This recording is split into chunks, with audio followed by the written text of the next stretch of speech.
Hey y'all, it's Anarchitect. I had intended this to be part of a much larger essay that I was working on, but in light of,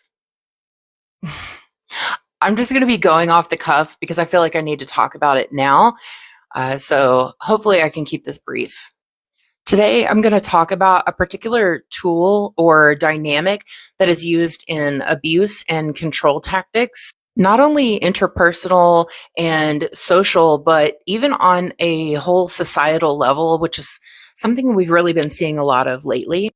And that is the toxic triangle of the victim, villain, hero. And I'll be discussing how it's used as a way to manufacture consent to commit any manner of violence against the target and have it be excused as justified or even righteous.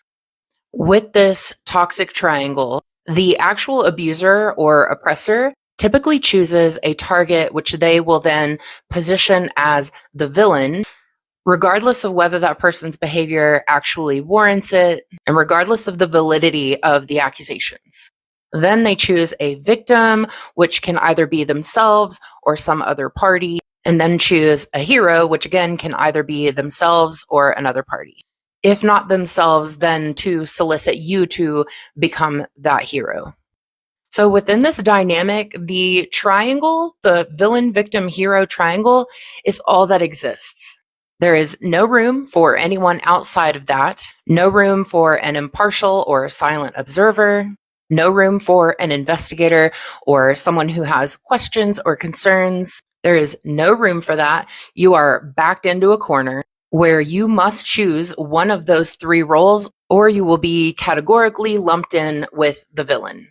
Once a villain has been designated, then the victim and or hero are then given the green light to commit unlimited violence or other subjugation against the villain, protected as self-defense.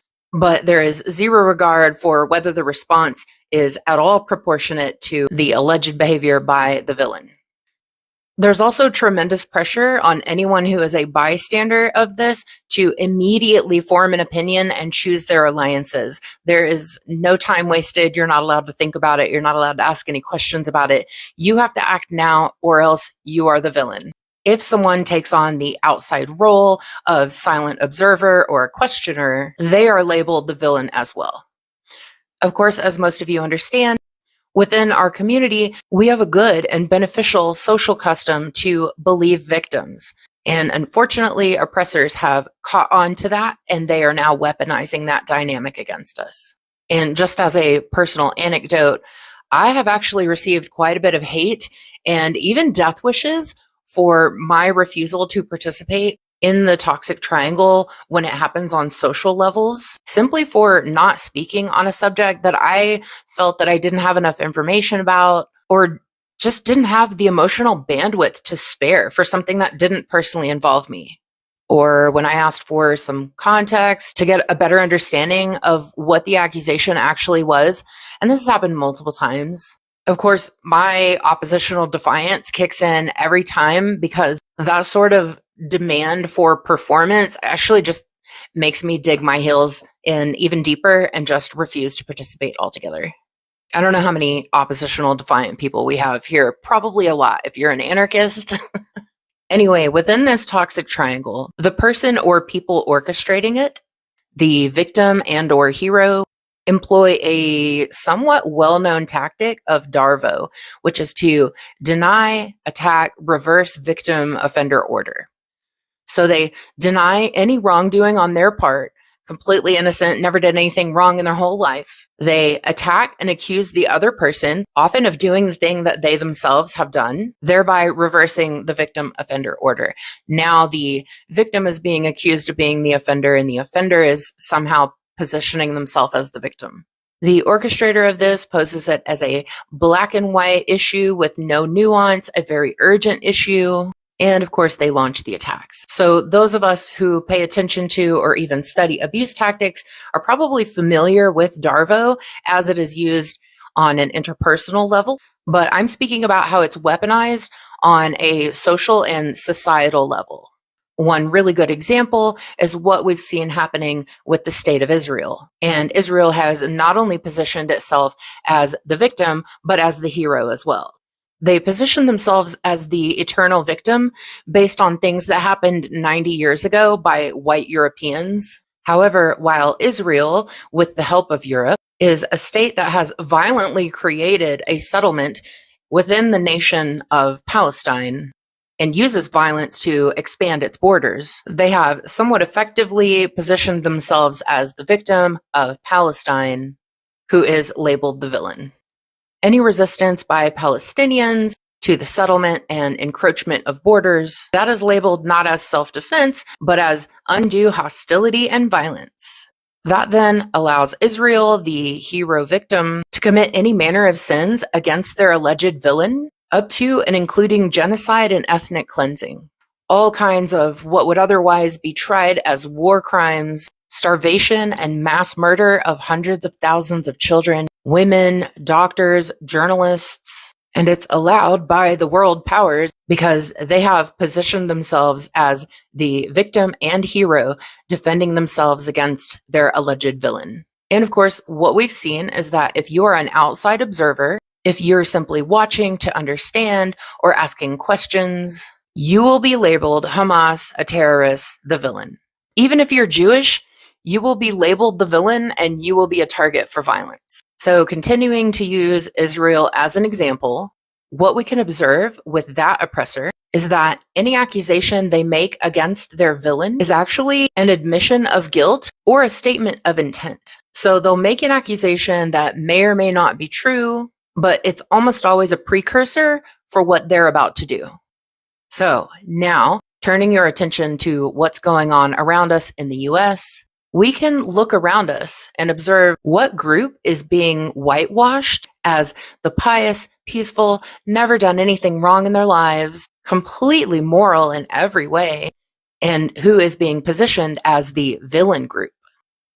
So now you're probably thinking, okay, we got it, but what do you expect us to do about it? Well, that's going to depend on whether we're talking about this happening on an interpersonal level, or whether it's a social or group dynamic, or whether it's being used on a whole societal level, where the orchestrator, the party in power, is using it against a party that is not in power. And I'm going to be speaking about it on a larger scale. So both with the toxic triangle and with Darvo, the intent is to put you into the defensive, to explain yourself and say, well, I didn't do that. Or, well, the reason I did that is because blah, blah, blah. And that doesn't work. That is a losing position from the very start. You can, of course, prove that they're lying, but then the goalpost moves. The whole point is to waste your time and energy. Don't let them. Pointing out the fact that they're lying can be useful for some interpersonal communications, like your uncle who gets all of his information from Fox Media News. It's actually not news. They went to court to claim that it's their right to lie because they're an entertainment media, not a news source. Anyway, the people doing this know they are lying. It's on purpose. So pointing out the lies isn't really productive. Something you can do is to ask them why they're lying. And in a debate style, you could potentially switch the dynamic to make them be the ones on the defensive to explain why they have to lie. Why do you need to lie about this? Why do you need to make up a false narrative to get what you want? However, when it's on a societal level, where we have a group such as our government and its official and unofficial enforcement branches, their vigilantes, their brown shirt militias, this is not a matter of debate. These are not people who are going to be talked out of their plan. Conservatives have a plan, and they will do whatever they need to in order to achieve it. With liberal Democrats, they love to promise us anything. Rainbows, butterflies, unicorns, anything you want, student loan forgiveness, universal health care, but they never follow through with their promises, which is bad enough. Conservatives, on the other hand, make horrific promises about oppression and cruelty and violence against people they don't like. And of course, they generally do follow through on those promises as much as they possibly can. In fact, if you read Project 2025, that lays out exactly what their plan is, and they have been following it to the T. I can't believe yes, I can. They understand the will to power, and they have no breaks when it comes to using it. No debate or reason will deter them. They don't care about facts. They don't care about logic. They don't care about reason. They only speak one language, and it's not verbal. Any accusation by the ruling class currently in power is only an indicator of what you can expect to get from them in the immediate future, and prepare for that. So when they're accusing a group of being violent, of being the villain, just know that that is an admission of intent to be violent to them, and take that threat seriously. Generally, in self-defense, people are taught to not let your opponent know what's coming. And so, in one sense, they're kind of showing their ass by telling us exactly what they intend to do, because that gives us time to prepare for it. So, using Israel as an example again, the accusations of rape and beheaded babies, which we still have seen zero evidence of, was, of course, actually a precursor for what we now have hard proof of, which is IDF soldiers raping Palestinian prisoners, including children, to death, raping them to death. And of course, we all saw endless video of the hundreds of thousands of Palestinian children and babies who actually were beheaded, blown up, driven over with tanks. But Israel's excuse for that, the thing that made it so-called justified and righteous, was the lie, the false claims that their villain had done those things. Do not let their appeals to your humanity, your compassion, your empathy fool you into believing that they have any. They don't have compassion, empathy, humanity, but they know you do, and they know that it's a highly effective tactic that they can weaponize against you. Do not be fooled into thinking that debating with these people is going to be productive. Any debate they engage in is literally only to waste your time and energy that would be better spent taking real action, preparing to defend yourself from the atrocities which they're inadvertently admitting to plotting against you. How you choose to respond to that, that is a subject for another day. I don't think that writing or calling your representative is particularly useful in this case. If they don't already know that you do not wish to be sent to an El Salvadorian death camp, well, I think they're pretty far gone. I don't think that traditional protests are entirely useless, but I also don't think that they'll be particularly effective right now. They know that we don't want this, and that's not going to stop the people in power. I know that everyone is currently hypnotized by this little box that you're currently watching me on, and probably doom scrolling before and after this. And it's probably making you afraid to talk to your neighbors, and your neighbors are probably afraid too. But I am begging everyone to please tear yourself away from it and begin making community connections, begin organizing, collaborating, forming affinity groups. If we're going to survive, we cannot do it alone. We have to lean on each other, and we're going to have to get really serious, really fucking fast. As far as how to organize and tactics and methods for resistance, I do have a few reading recommendations. For one, I do recommend that you transition away from the endless critique and start studying tactics and methods for organizing and resistance. If you can trudge through reading Malatesta and Marx and Bakunin and Mao, or any of these extremely dense academic books from these overly verbose guys, you will probably find my suggestions for reading a breeze you can get through really fast. First up is Full Spectrum Resistance, Volumes 1 and 2 by Aric McBay. I'm currently reading this for the second time. That's how much I like it. It's highly readable, satisfying, easy to digest, written in very common and understandable language. It has relatively little criticism in it, but a lot of analysis about what has and hasn't worked in movements of the past. It has a lot of very useful information about tactics and methods, including older ways of communication that don't involve technology for vetting a person or groups of people, all based on the analyses of groups of the past and things that have and have not worked for them, and why and how they failed and how they can be improved on. There are copies of this book that you can either buy or borrow, but they're also available free on LibGen and on Anna's archives. Another really useful one, and I think I got through this in 3 or 4 days, Social Anarchism and Organization by the FARJ down in Rio de Janeiro in Brazil. It's an incredibly useful compilation of essays that talks about their internal tactics and methods that they use. That is available on the Anarchist Library. And then another one that you can find on the Anarchist Library closely linked is COPEI, COPEI. It's an acronym.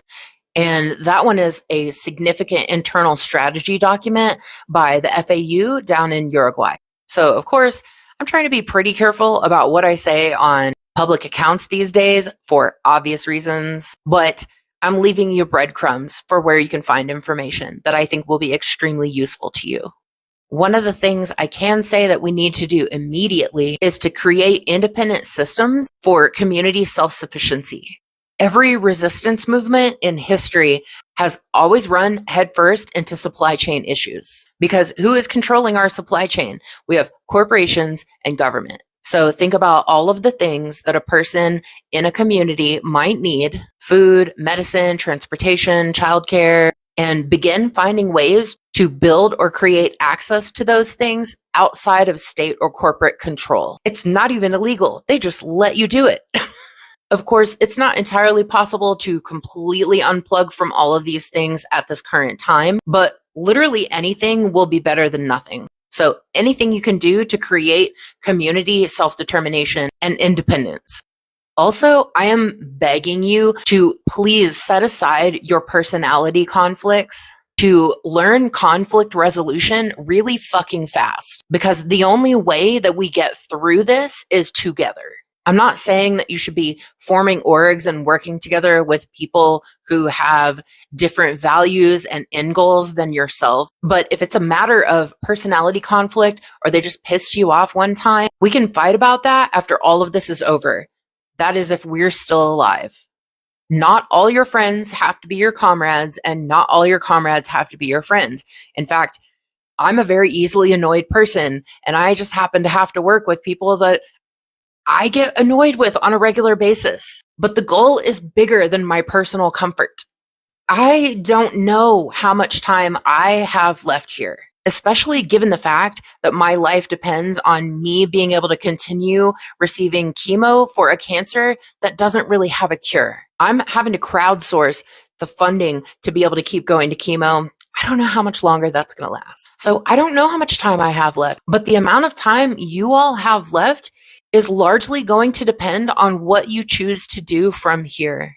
And yes, it's going to suck. It's going to be hard. We're going to have to do things that we should never have to do. But at this point, I think we all know that it's a matter of that or death. I care about you all. I love you all. And I want you to get through this. I want you to survive even if I don't. And yes, that includes those of you who have been absolute dicks to me. Sorry, your anarcho-goth dad is having emotions. Anyway, this was intended to be short, so that's all that I have for you for today. And I guess this is the part where I'm supposed to tell you to like, subscribe, share, get the word out. But most of all, take action. Get off of this hypnosis box and take action. Find your people. Keep each other close. Keep each other safe. Signing off for now.